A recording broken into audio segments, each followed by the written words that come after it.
பிச்சு பிச்சு, அதுக்கு அந்த பேரை நான் எப்படி வச்சேன்னே தெரில.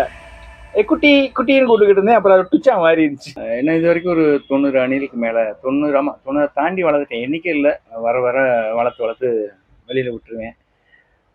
இப்போ ஒரு ஏன்னா நான் அது 7ஆம் கிளாஸ் படிக்கும்போது முதல் அணில் வளர்த்து எங்கள் அம்மா அதை வந்து தலாணி படுத்திருக்கும் போல மேலே மேலே மேலே தலாணி பாயெல்லாம் தூக்கி வச்சதுல அது அப்படியே நச்சு நல்லா சுத்தமாக சின்னது அவ்வளோ ஓடு மாதிரி ஆகி போச்சு. குடும்பத்தோடு உட்காந்து ஒரு ஒரு வாரமாக அழுதான். அதுக்கப்புறம் விட்டுட்டேன். அதுக்கப்புறம் 18 19 தொடர்ந்து இது வரைக்கும் வளர்த்துக்கிட்டு இருக்கேன். பின்னாடி நம்ம கடைக்கு பின்னாடி வந்து பிள்ளையார் கோவில், அங்கே அரச மரம் இருக்குது. அந்த அரச மரம் வெளியில் வரைக்கும் ரோடு வரைக்கும் வந்துருந்துச்சு. இப்போ கொஞ்சம் வெட்டிட்டாங்க அதை கோயிலை கட்டும்போது.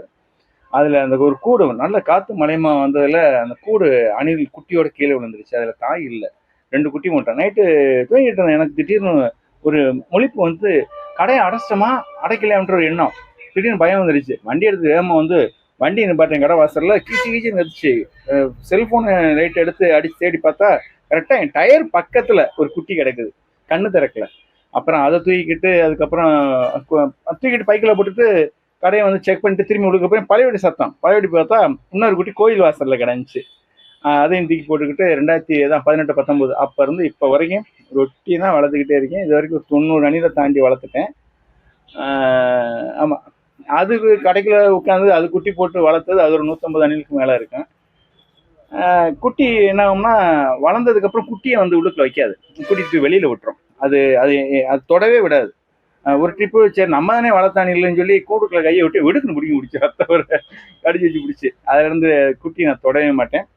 தாய் மட்டும்தான் என்கிட்ட நல்லா பழகும். இந்த அணில்லாம் உங்களுக்கு எப்படி கிடைக்குது? யாரும் கொண்டு வந்து கொடுக்குறாங்களா, இல்லை அணில் மட்டும்தான் கொடுக்குறாங்களா, இல்லை வேற எதுவும்? அதான் நான் எடுத்து வளர்த்தது அந்த கோயிலிருந்து விழுந்த 2 அணில் தான். அதுக்கப்புறம் நிறைய பேர் வந்து என்கிட்ட கொடுத்தது தான். இந்த அணில் போக குட்டி அணிலாம் வளர்க்குறீங்களா? அதுக்கு சாப்பாடு இல்லை?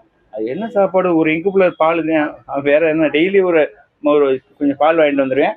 காலையில் வாங்கிட்டு வந்தேன்னா சாயங்காலத்துக்கு மேலே பார்த்து சூடு பண்ணி வச்சிருவேன், ஜீனி போட்டுருவேன். அது மாதிரி இதில் பெரிய விஷயம் என்ன அப்படின்னா, அந்த அணில் எல்லா பேரும் ஈஸியாக வளர்க்காம நினைக்கிறாங்க. இது குட்டி வந்து அதுவாக யூரின் மோஷன் போகிற வரைக்கும் அந்த குட்டியை நம்ம தான் பாதுகாக்கணும். அது நம்ம தான் பால் கொடுக்குறோம்ல, சாப்பாடு வைக்கணும்னு சொல்லி வச்சிட்டோம்னா வயிறு வீங்கி அது 3 நாள் 4 நாளில் இறந்து போயிடும். அதுக்கு என்ன பண்ணணும், அது அந்த ஆசன வாயில் இது யூரின் பகுதியை அப்படியே லைட்டாக ஒரு ட்ரிப் வச்சு தொட்டு அப்படியே தடவி கொடுத்துக்கிட்டே இருந்தோம்னா யூரின் வந்துடும். அப்படி யூரின் வந்துக்கிட்டு இருக்கும்போது அப்படி மோஷன் வெளியே வந்துடும். துணியை வச்சு சும்மா தொடச்சிட்டு அப்புறம் பால் கொடுத்து கொண்டுக்குள்ள வச்சிருவேன். அப்படி இருந்தால் தான் அணிலை வளர்க்க முடியும். எல்லா பேரும் நினைக்கிறாங்க நம்ம தான் சாப்பாடு கிண்ணத்தில் வச்சிட்டோம்ல, பால் தான் கொடுத்துட்டோம்னா செத்து போயிடும்.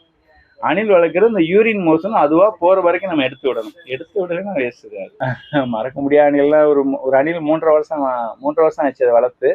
ஒரு நாள் இரவு ஒரு 6 மணிக்கு ரொம்ப லேட்டாக தான் கடைக்கில் வந்தது செல்ஃபில் உட்காந்து என்னை பார்த்துக்கிட்டே இருந்துச்சு. நானும் வேலை பார்த்துட்டு கவனிச்சுக்கிட்டே இருக்கேன், அது என்னை பார்த்துக்கிட்டே உட்காந்துருக்கு. நடிச்சலாம் என்ன பார்த்துக்கிட்டே இருக்கு, என்ன ஆச்சு, என்னை விட்டு போறியா அப்படின்னு என்கிட்ட கேட்குறேன். அப்படியே பார்த்துக்கிட்டே உட்காந்துருந்துச்சு. எவான்னு கைண்டிட்டேன்னா அப்படியே இறங்கி வந்து ஷோல்டரில் உட்காந்துருந்துச்சு.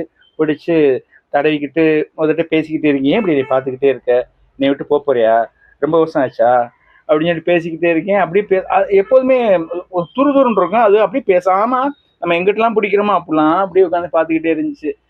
சரின்னு கொண்டு மேலே விட்டால் பழையபடி என்னை பார்த்துக்கிட்டே இருந்துச்சு. சரி, என்னை விட்டு நீ போகிற கூட அதை எப்பொழுது நேரம் பார்க்குறேன், இது வரைக்கும் இந்த மாதிரி என்னை பார்த்தது இல்லையே அப்படின்னு நினச்சி பார்த்துக்கிட்டே இருக்கும்போது எனக்கு கண்ணு கலங்கிருச்சு.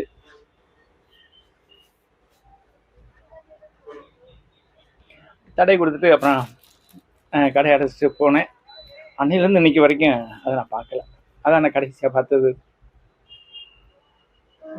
என்னால் மறக்க முடியாத ஒரு அணில்னா அதான் நான் சொல்ல முடியும். உங்க உறவினர்கள் நண்பர்களுக்காக என்னைக்காவது இப்படி கண் கலங்கிருக்கீங்க?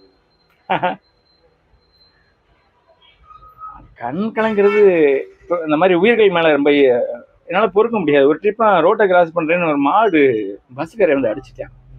அது கடந்து இழுத்துக்கிட்டு இருந்துச்சு, என்னால் முடியவே இல்லை. ஐயோ கடவுளே, இந்த உயிர்களுக்கு ஒன்று ஏன் தான் எனக்கு இப்படி அழுக வருது தெரியல. இப்ப நீங்க திடீர்னு வெளியூர்லாம் போற மாதிரி சூழ்நிலை வந்துருச்சுன்னா இதெல்லாம் பாத்துக்கிறது நான் மேக்ஸிமம் இதுகளுக்காக நான் போக மாட்டேன். பெருசாயிருச்சு அதான் வெளியே போது வருது அப்படின்னா விட்டுட்டு போயிடுவேன். குட்டினால போக தெரியாதுல்ல, அதான் கூண்டுக்கலானே வச்சிருக்கேன். அதுகளுக்கு நீங்க போயிட்டு வாங்க நான் வரலன்னு சொல்லி அனுப்பி விட்டேன். நான் மேக்ஸிமம் குட்டி இருந்துச்சுன்னா வெளியூர் போகவே மாட்டேன். அணில்களுக்குலாம் எதுவும் பேர் வச்சிருக்கீங்களா? டுச்சு டுச்சு, அதுக்கு அந்த பேரை நான் எப்படி வச்சேன்னே தெரில. குட்டி குட்டின்னு கூட்டுக்கிட்டு இருந்தேன், அப்புறம் அது டுச்சா மாறிடுச்சு. டுச்சுமா, டுச்சு குட்டி, டுச்சு செல்லம் செல்லுமா குட்டிமா. இந்த பேர் நீங்க சொல்லி கூப்பிடுமே கரெக்டா வந்துருமா? அது தூங்கிட்டு இருந்தா கூட எந்திரிச்சிரும். செய்திகளை உடனுக்குடனும் துல்லியமாகவும் தெரிந்து கொள்ள சப்ஸ்கிரைப் பண்ணுங்க.